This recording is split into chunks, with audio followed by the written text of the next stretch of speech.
ভাই আমি তো মোটরসাইকেল ব্যবসা শুরু করছি, টেস্টারের পাশাপাশি বাইকের ব্যবসা করতেছি, এটা জানেন আপনি?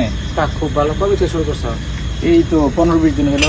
এই 1 তারিখে প্রথম বাইক কিনছিলাম, 7-8টা বাইক সেল করছি ভাই। ও আচ্ছা আচ্ছা, মামা আপনি গাড়ি কিনবেন? হ্যাঁ, আমি তো চিন্তা ভাবনা করছি স্যার মোটরসাইকেল ব্যবসা শুরু করছে, এটা তো আমরা জানি না। কবে কেমনি কি শুরু করলা? এখানে যদি কাছে থাকে তাহলে তো আমার ভালোই হয়, যদি ভালো কেন গাড়ি আছে না কথা? গাড়ি আছে, এই যে একটা বিক্রি করুন, হিরো এক্সট্রিম, নতুন একটা 125 সিসি একটা বাইক, আর একটা জিক্সার 28 বেজ আছে। এই দুইটা বাইক আমরা নিয়ে আসছি। এটা নাম্বার আছে? চা খাইতে আসলাম তো, এই দুইটা। এটা কি নাম্বার আছে? নাম্বার আছে।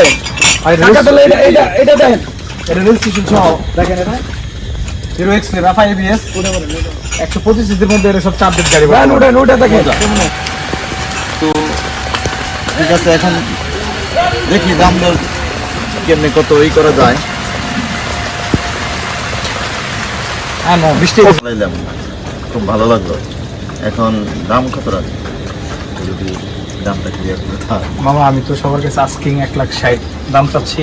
গাড়িটা হচ্ছে একদম 4,500 কিলো চলা, অথেন্টিক 25-এর মডেল, গাড়ির বয়স 3.5 মাস। আপনার জন্য 1,60,000 মামা।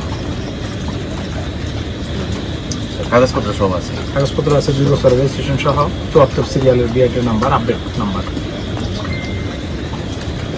তাহলে দামটা কিন্তু বেশি হয়ে যাবে, একটু ছাড় দেওয়া লাগবে।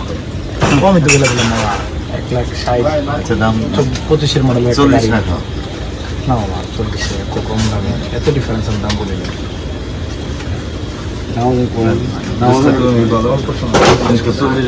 আপনার 40-40 থাই, আপনার গাড়ির দাম পাবেন হচ্ছে 50,000 টাকা। যেভাবে দিবেন 50 টাকা না ভাই। তা না হলে কি করবেন, এটা আপনি কনসিডার করেন। গাড়িটা ভালো দেখতে বলছি। ভালো লাগছে আমার। মামা আপনি 1,000 টাকা কম দিয়ে দেন, 59 দিয়ে। আচ্ছা, না আমাকে যদি আপনারা বিশ্বাস করেন তাহলে আমি একটা কথা বলবো, রাখতে পারলে রাখেন, না রাখতে পারবেন নাই। বলেন। তাহলে আপনার লাস্ট দাম আপনার 1,53,000 শেষ। নাহলে ইয়েস, নাহলে নাই, আমরা চলে যাবো। হ্যাঁ দেখেন ভাই, গাড়িটা ভালো লাগছে আর কি। আর মান মনে ভাই, তারা হয়তো কোন কন্ডিশন তো গাড়ির কন্ডিশন দাম এখনই গাড়িটা নিয়ে যাবো, সমস্যা নাই। এখানে তো আপনার একদম 25-এর মডেলের একটা গাড়ি পাচ্ছেন, বুঝলেন নাই? আরে রান আপনার কথা সব খাই, 1,54,000, 2,000 টাকা আমি আপনার না দিলাম ভাই। হ্যাঁ 2,000 টাকা দিলেন। আচ্ছা ঠিক আছে, আলহামদুলিল্লাহ। গাড়িটা চা ঠিক আছে, খাইতে এসে গাড়িটা বিক্রি করলাম। কি করার। ধন্যবাদ মামা। চা খাইতে এসে যে গাড়িটা বিক্রি করতে পারলাম, এটা চাবিটা দিয়ে দেন। এই যে চাবি বুঝানো। ঠিক আছে। হ্যাঁ।